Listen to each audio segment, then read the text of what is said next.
Hey, everybody out there. Welcome to the afternoon Ask Anything from DKPittsburghSports.com. As always, you've got Chris Carter, Tom Reed, and Dejan Kovacevic. We're your three guys for today. Dejan, what kind of drink do you have with you today that you're sipping on? It's hard to describe exactly what this is.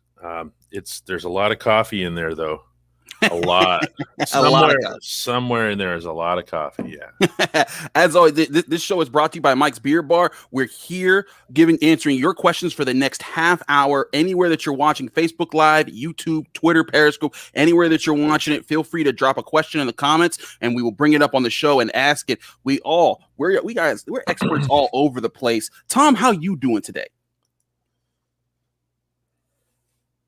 Tom, you with me? Yes. How are you doing today? I'm fine. Before we get started, I just want to give all of our readers and listeners out there a little heads up. Ramon Foster has a real banger of a column tomorrow. You don't want to miss it.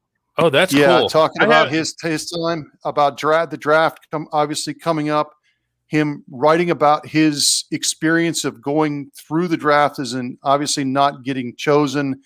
Learned some stuff I had no idea about Ramon's past. Really a kind of a really he really lets his guard down and explains all of what went through that process and how he carried that through his entire career of not being drafted. So it's a really good piece. Well, one thing I had mentioned to Ramon late last week, he came up with the idea for this early last week, and he said that he was really his first thing that he expressed about it was he goes, I've never written about this. And I said, that's crazy, because who knows in how many different interviews he brought up undrafted this and undrafted that, undrafted this and undrafted that. And now he's like, you want me to write about this? And I go, yeah. So he sent it to me and I forwarded it to Tom like I always do. I haven't read it yet. I always wait for Tom to get to do his work with it. And I'm looking forward to it. This is going to run, by the way, at the top of our site tomorrow morning. So we're going to get started now. This is a new thing here. We're going to get started now with the podcast portion of this. Yes. Does that make sense? All right. So I'm going to get it. I'm going to get it rolling here now that we have a few comments going. The way this will be in general is kind of what Carter said. We'll start off with the video portion and we'll say hello to everybody and make sure that Tom's headset is working. My headset's working. I don't know. I live in the city of Columbus. I don't know what the deal on my internet connection is. I'm going to have to get this ramped up or something at some point here. Yeah, it makes a difference. No, I'm here. I know it does. It makes a difference, that's for sure. In fact, I'm going to see if why my camera is not here. Watch this.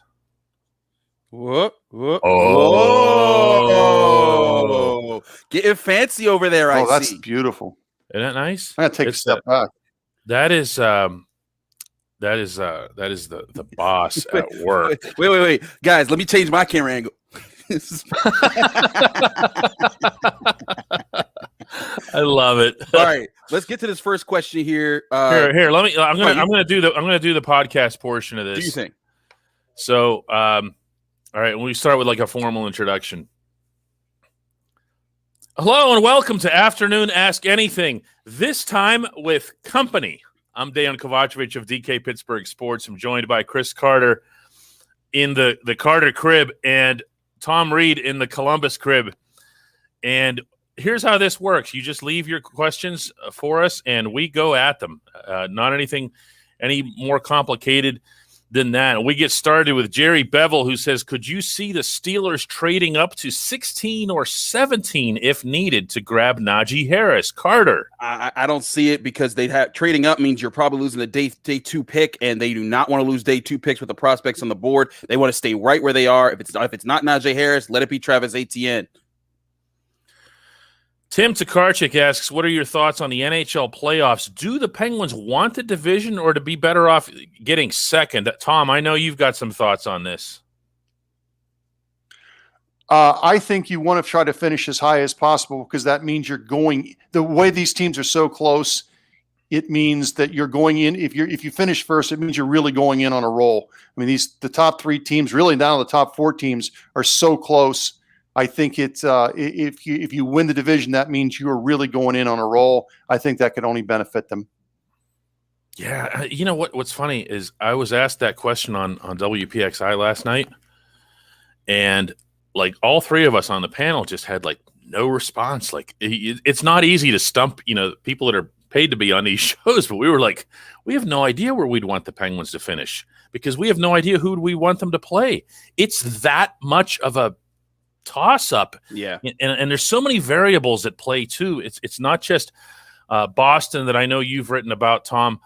Yeah. It's the fact that we don't even know what the Penguins are until they get everybody healthy, and then they have Jeff Carter and everything, It is strange because of that. Carter's still working his way into the lineup, and obviously some heavy hitters missing from the Penguins lineup. I do agree with that. We don't know exactly what this team is yet, but I would still rather have, as well as they have played at home on home ice this year, and now this isn't 2 or 3 weeks. They've been a good team at home. I would want to play as many games at home as possible. Yeah, there is that here. Nick Dudowski asks, who's the most underrated player on the Pirates? I'll try this one. I don't know that any of the Pirates players get rated. Okay, I always take that term literally. Now, other than Brian Hayes, obviously, because right. he is what he is and who he is. But I think it's going to take more sustained production like what we've seen from Colin Moran and Brian Reynolds in particular, but also Adam Frazier, JT Brubaker, the way he's pitched. Once you start seeing these guys perform like this on a consistent level, then you're going to start seeing them get into more of a discussion. Let's be honest here, guys. What they've done here so far is impressive.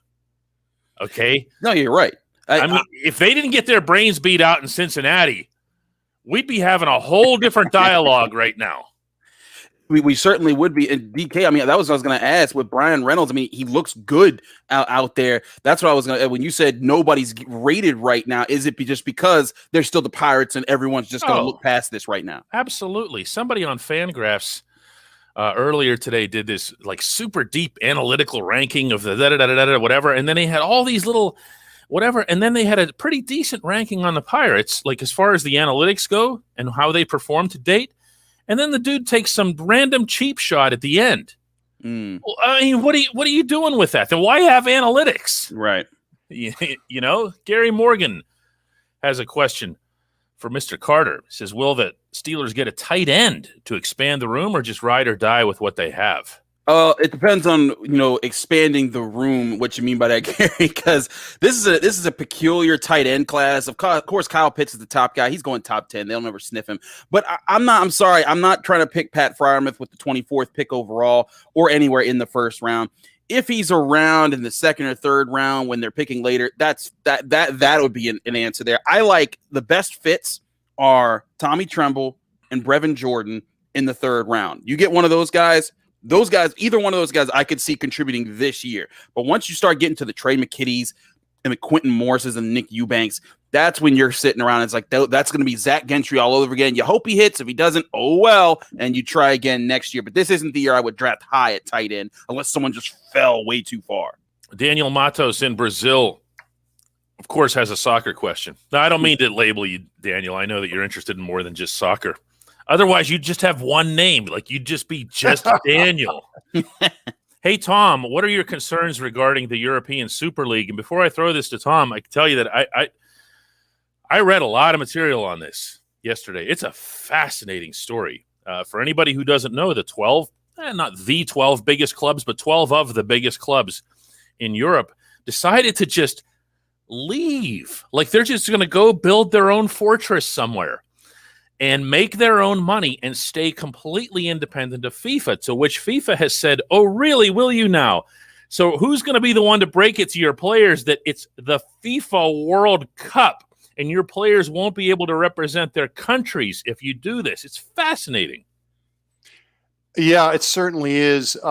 This is just greed for greed's sake. I think really I'll be honest, I don't think this ever comes to fruition. I think their grand plan here is to try to get the UEFA League, which runs Champions League right now in Europe, to make some kind of major compromise to bend them to their will. It's good. What they're proposing is basically a 20-team league with 15 teams that can never drop out of the league. In other words, they can't be relegated from it. Right, and five rotating. They'll throw table scraps to like 5 other teams. And to me, that is ridiculous. It's just absolute greed for greed's sake. It's a ploy. I think it's a ploy. It's a ploy, and I do think that eventually a compromise will be reached. These teams will probably get a little bit more of what they want, which is money. That's the bottom line here. I do think the one interesting little component of this, there are more and more American owners in this sport, in the major teams. Certainly Manchester United, Liverpool, there's some others. And they look at the United States sports, and they look at the NFL and know the Cleveland Browns, as crappy as they've been for a long stretch of times, they never get relegated. Well, look, the Lerner family bought the Browns for $500 million. They were terrible for 16 of 17 years. They sold it for $1 billion. That would never happen in soccer if the team was that bad. They'd be down in Division III. And Randy Lerner, who owned the Browns and owned Aston Villa, is a perfect example. He went down with Villa. He ended up selling it for $90 million. Probably lost $400 million over the term of his ownership. So this is what they want. They want security of not being dropped down. Steve Smith says hey, DK, Chris, and Tom, you said before that there's no game audio in press boxes. There isn't any way to watch the TV feeds for any replay comments. No, they're press boxes. They're silent monitors that are over our heads. Yeah, we are the replay commentary. That's crazy. It's like there's no way he caught that. That's about it. But yeah, it's just you see TV monitors above us. But that's with the Jesse James catch, we were all asking around. I remember us being there and be like, "Are they really reviewing this? Is this actually going to happen?" That's why. But that's why, and I think this is what Steve's getting at, because I do this a lot on our live files on DK Pittsburgh Sports, where they say, "Did you hear what so and so said?" And no, we didn't. Paul says, we all know that the Penguins are loaded up front and are decent on D. I don't know. I agree with all that. But do they have a goalie that can steal a playoff game like Fleury Murray and Carey Price can? Well, let me take this one. First of all, the Penguins being loaded up front, let's see how this works whenever Jeff Carter is in the lineup and what that third line looks like and whether or not Malkin and Kapanen are healthy enough. And if McCann is on the left wing with Malkin and Kapanen, which I hope that he is, how does Zucker fit with Carter? Who's on the right side with Carter? But this idea, you're saying that they're decent on D. The 6 actual defensemen who are starting for this team have been quite good. When this team gives up odd man breaks like they did in the very opening minute yesterday in Buffalo, that can be a defenseman, but more often than not, it's going to be forwards. It's going to be it's a team thing with these guys. Can the goalie steal a playoff game? The easy answer to that is we have no idea. Tristan Jarry's played one playoff game. You know what I mean? And ask Tom Reed in Columbus what it's like to see goaltending excellence in the regular season and how much it means when they get to playoffs, since he covered our man Bob out there for years. Yeah, that's absolutely right. Yeah, you're right. And it really goes to the start of the season, right, DK? We weren't sure what Tristan Jarry would do once the safety net of Matt Murray was released. And you know what? He struggled for a week or two, and it's been okay ever since then. You just got out. He does. Albie he has. Gary says Tom straight up sounds like Albie. I'm dying over here. Matthew says, "Is it too early to declare Colin Moran as National League MVP?" Follow up: how many ski lifts do you think he's worth? Asking for a friend. Colin Moran is off to a really good start, but I don't want to overstate it, because he's 200 points above his career OPS right now.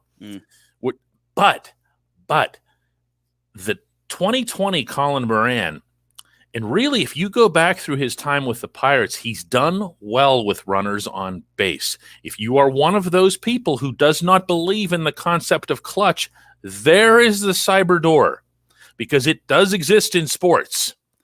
And Colin Moran is aware of it. Colin Moran, he sees big situations and he hits the ball. It is backed up by the data, not just yesterday with the 3-run homer and the game-winning double. He does it on a consistent basis, and that is what managers most want to see from their cleanup hitter. The best thing you can say about Colin Moran right now is that he has been an excellent fit for the cleanup spot on a team that did not appear to have any such thing. Craig says, good afternoon, gentlemen. Once the minor league season starts, what happens to the alternate site? If it stays intact, what does that count for guys' contract service time? Does it count as major league time? The alternate site for the Pirates doesn't exist. For other teams, it does. They're calling it an alternate site, but they're going up to Pitt.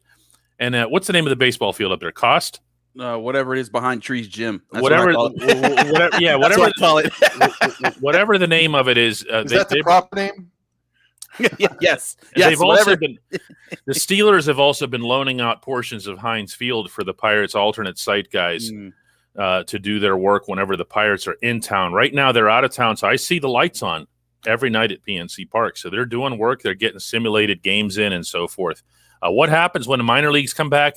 The minor leagues come back. It's as simple as that here.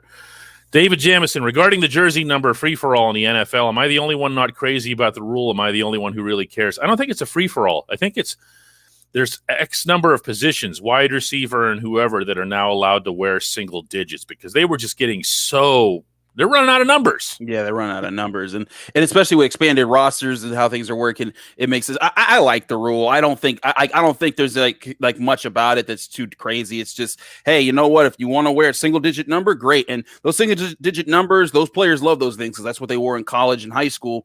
I think it's cool. I don't see the downside of it. Steve says, do you notice how much more movement the catchers are making these days to bring balls into the zone? Yes. And it's excruciating to watch sometimes. These guys got to watch it because you can overdo that and tick off the umpire. And you know what I'm talking about because now it's all about pitch framing. And it's an attack on your catcher manhood if you can't turn a pitch that's way out here into a strike by yanking it back. And I'm telling you, they're going to have to watch it. I don't think it's a great look sometimes. Mr. Eric says, are the Pirates still better than the Yankees? Yes, by 2 games. Yes, by 2 games. The Yankees are 5-10. I mean, they are. What do you want to say? The Yankees have lost, I think it's 5 in a row now.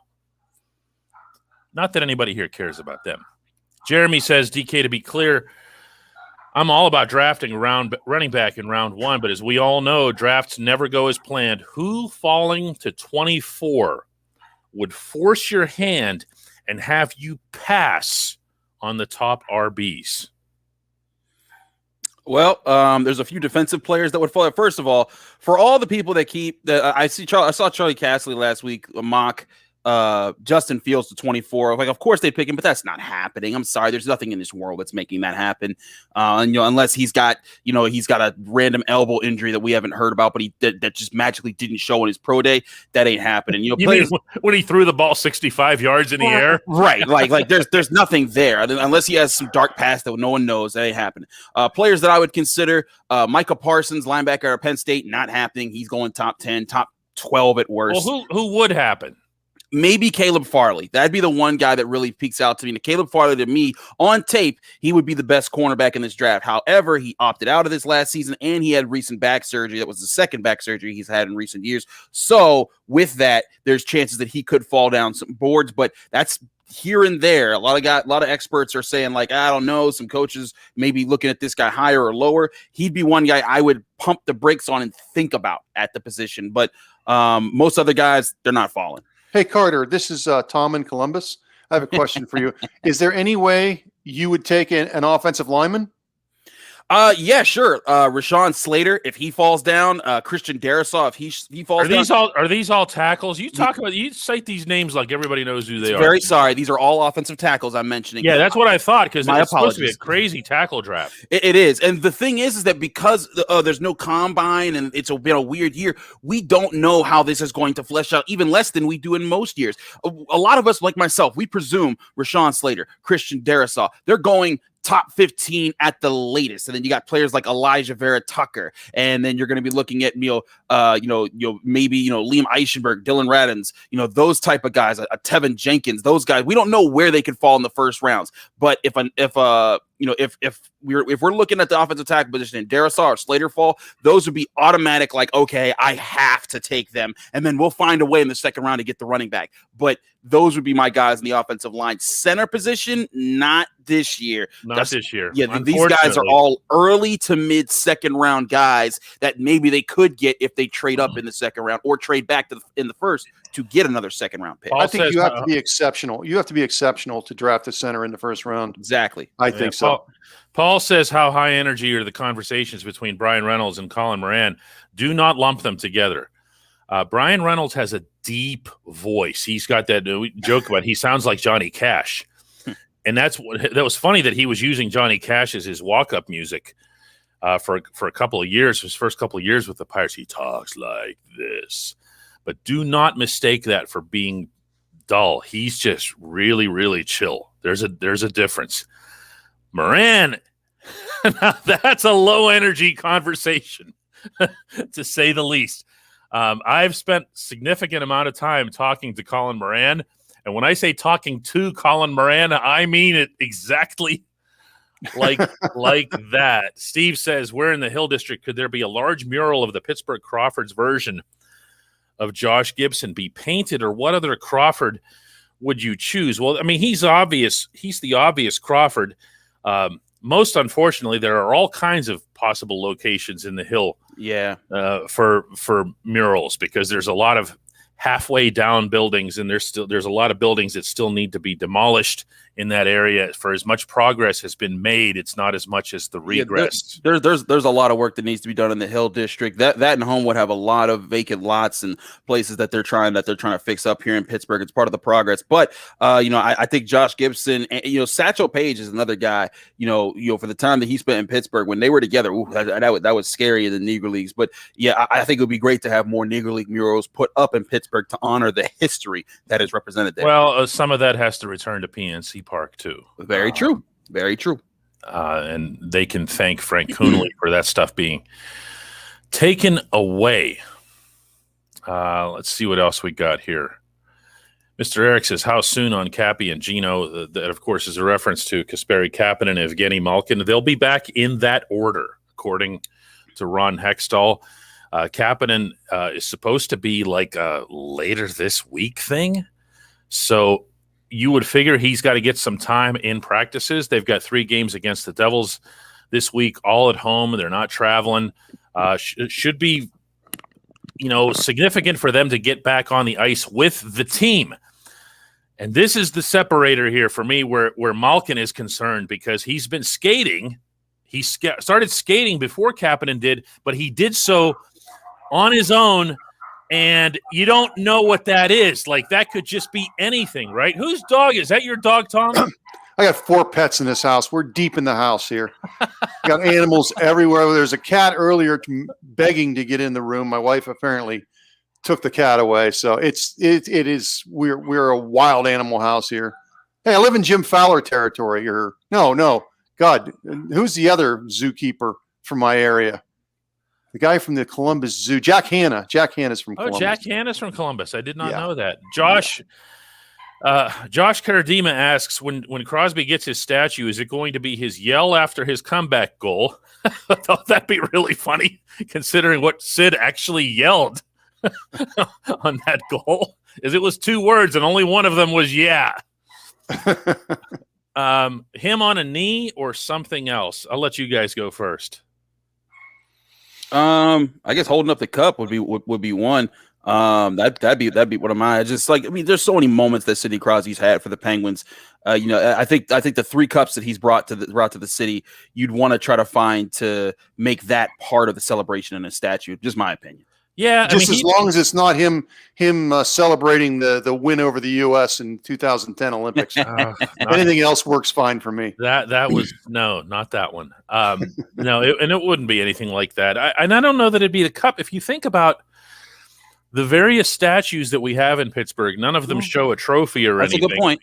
Now, Maz is celebrating a championship in his moment. Obviously, he's rounding second base, doing the cap twirl. Mm-hmm. Okay.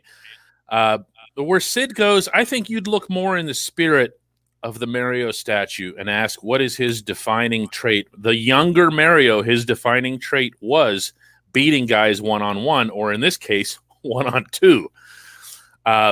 Sid, man, it's either the backhand. He's doing something on his backhand. Yes. Or that's exactly it. But the knee thing really works, though, because it's such a signature thing. Even now, you still don't see guys scoring on the one knee the way he does. It's such a signature move. And when I think of great players in all sports, look, if I'm making a Kareem statue, he's shooting the skyhook. I'm not overthinking it, Right. And that's Sid here. Steve wants to know if there's any Pittsburgh area Olympian possibilities that we should know about for Tokyo. To be honest with you, Steve, I have not heard of any. That does not mean they don't exist, but you have to understand the way the process works. Even in those years when I was covering Olympics, and Tom can back me up as someone who's also covered multiple Olympics, you don't know until like a month before.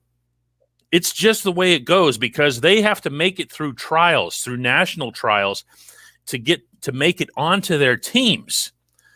I know that when I went to Brazil, I didn't know about 2/3 of the people that I'd be covering. And it turns out I got four women gold medalists in Rio to write about from the Pittsburgh area, which was amazing. But no, I'm not aware of any. I'm not aware of any yet.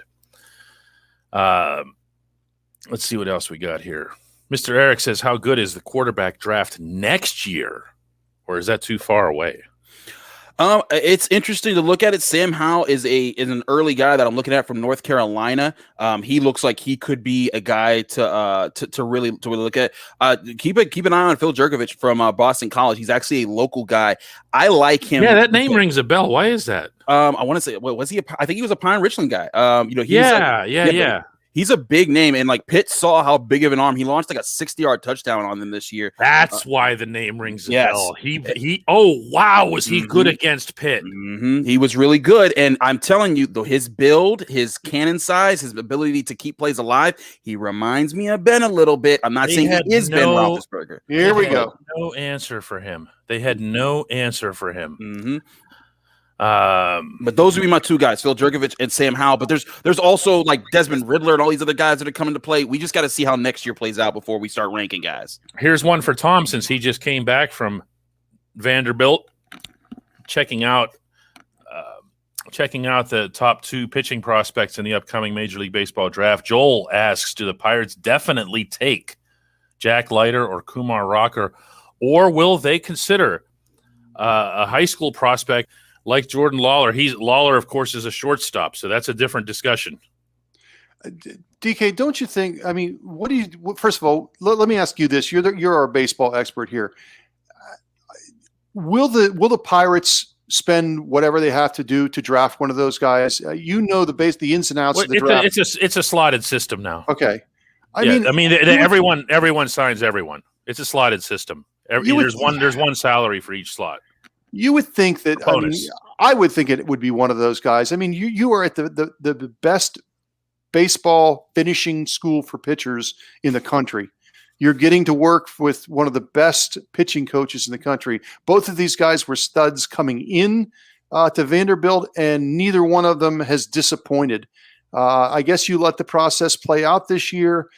But the other part of it, and you know this better than anybody, DK, a lot of it is projection. It's not just at the end of this season, at the end of the College World Series, if they're fortunate enough to get there, which one's pitching better? A lot of it is, okay, what's Kumar going to look like in 2 or 3 years when he's ready to pitch in the major leagues? What is Leiter going to look like at 2 or 3 years? And they are different pitchers. I mean, you listen to their manager, Tim Corbin, who's done such a great job down there, said that their fastballs hit about the same mark on the radar gun, but they're totally different. Yeah, so these guys are they're really close. My direct answer to Joel's question is this: in the unfair, imbalanced world of Major League Baseball, meaning the economics, and I have had baseball executives tell me this, the only way that the Pittsburgh franchise or other franchises like it can get truly elite starting pitching is through the draft, because you will never, ever, ever, ever, ever procure them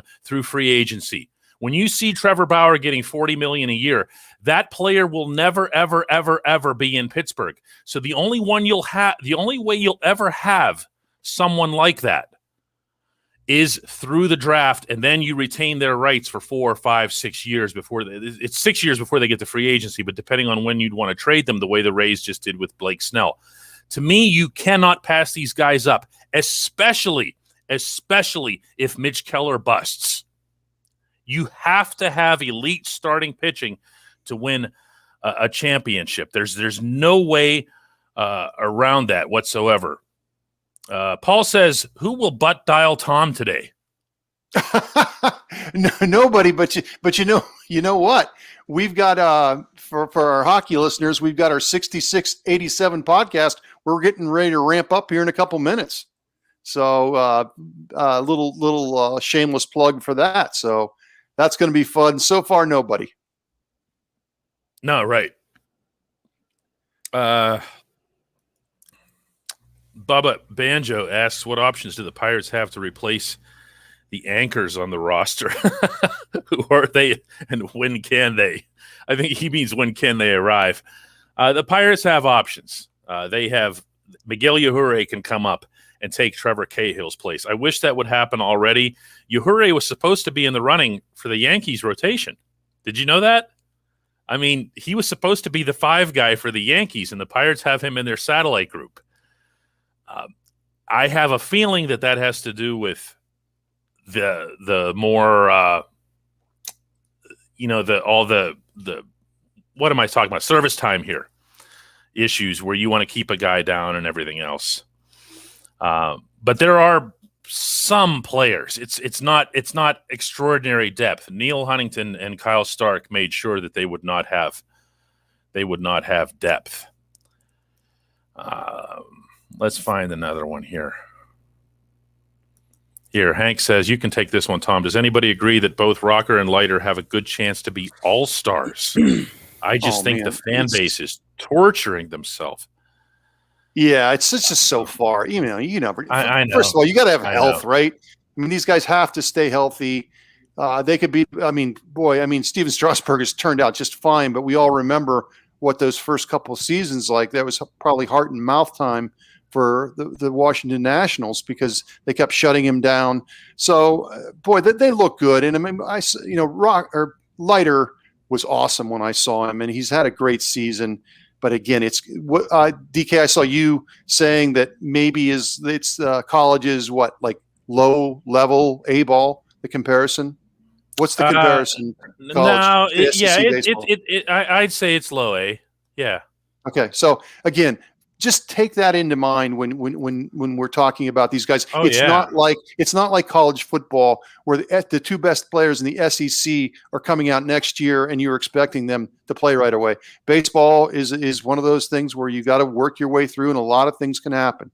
Ben says, do any of the mock drafts, meaning the NFL in this case, ever get it right? I don't see the Steelers drafting Najee Harris with the Dolphins drafting ahead of them, though he would be a nice addition. Are there any, like, for the years and years and years, only ever talked about Mel Kiper. And now, like, Mel's like barely an afterthought. Like, there's everybody else comes up. What who are the ones that like are the most respected as far as getting it right? Not who's entertaining in advance. Well, me, of course. I mean, I usually get like 15 or 16 right a year in the first round. So I'm just letting you know I'm the guy.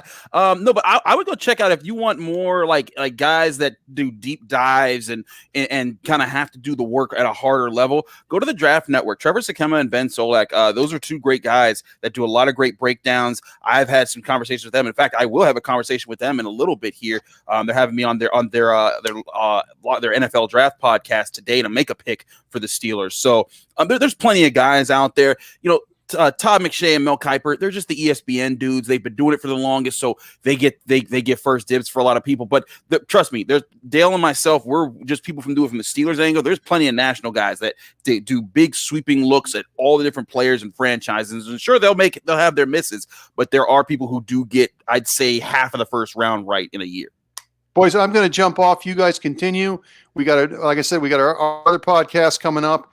I love this format. I can't wait to be back. Hopefully Wednesday, I think. So thank you. All right, Tom. Boys. Enjoy. Carter and I can take a couple more here. Rory asks, the chances of the Steelers playing in the UK soon are nil. Yeah, that's not happening. They have the next international game the Steelers will be playing, according to Art Rooney himself, will be in Mexico, and he's really looking forward to it. Now, with the Jaguars and the rotation, I guess you can never say never if they end up being in on that, but my understanding is that their next international game, and they're overdue for one, as you might know, Rory, I covered the last one in London in 2013. It's been 8 years since the Steelers have been abroad. That is a long period of time for any NFL franchise. Let's take two more here. Mr. Eric says, what's harder on a pitcher's arm, throwing 96 plus or a lot of junk like Greg Maddux? I'm not sure Maddux is the guy that you'd want to use as the example. Maddux took it, Maddux didn't throw junk as much as he was pinpointing. Right. Yeah. You know what I'm saying? I remember because he always said, he's like, if I got a guy 0-2, I'm throwing a third strike because I'm not throwing. He's not wasting his time. Right. Yeah. Everything I've ever heard from pitchers, pitching coaches, and even doctors who work with baseball pitchers is that the off-speed stuff has a greater strain specifically on the elbow. That doesn't mean that if they were to throw all fastballs that they wouldn't get hurt. Pitching is very much an inexact medical science. Here, we're going to end it with this one today, Carter. Paul says, what will cause Yinzers to go to the call-in shows or the tweets faster? The Steelers not drafting a running back, or either of the two running backs, or the Pirates not drafting either of the two Vanderbilt pitchers? Well, if they get Javonte Williams, I think it'll be fine. But if they don't get any of the top three running backs, there will be lots of conversations for a long time. Though, if the Pirates don't draft any of those Vandy pitchers, I'm sure there will be a lot of calls because people are going to be like, all we heard for months was this guy or that guy. And then it's neither. And then it's going to make people think the Pirates are still an inept organization that will never get themselves right. I think the Pirates might get more because there's been more hype built around getting the number one overall pick, whereas the Steelers, this is the 24th pick. They just need to get a running back somewhere. And there's still a push to not get one of those running backs. I haven't heard anyone say, hey, skip over Leiter and Rocker. Now, I'll get technical with Paul here because he refers to the call-in shows and the tweets, and those are two different things. Because the call-in shows, you're talking about local, okay?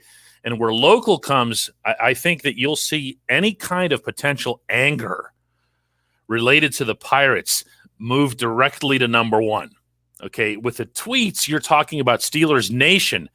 I'm fond of saying internally, and I don't care who it ticks off, most Steelers fans do not live here. I mean, that's just a fact.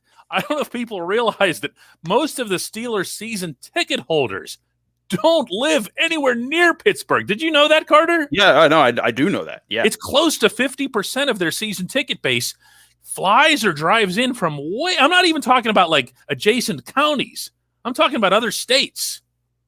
Yeah, so, I know what you mean. It's a totally different dynamic here. Anyway, thanks to everybody for participating. This was a lot of fun here. It's more fun when it's not just me. I kind of like it like this.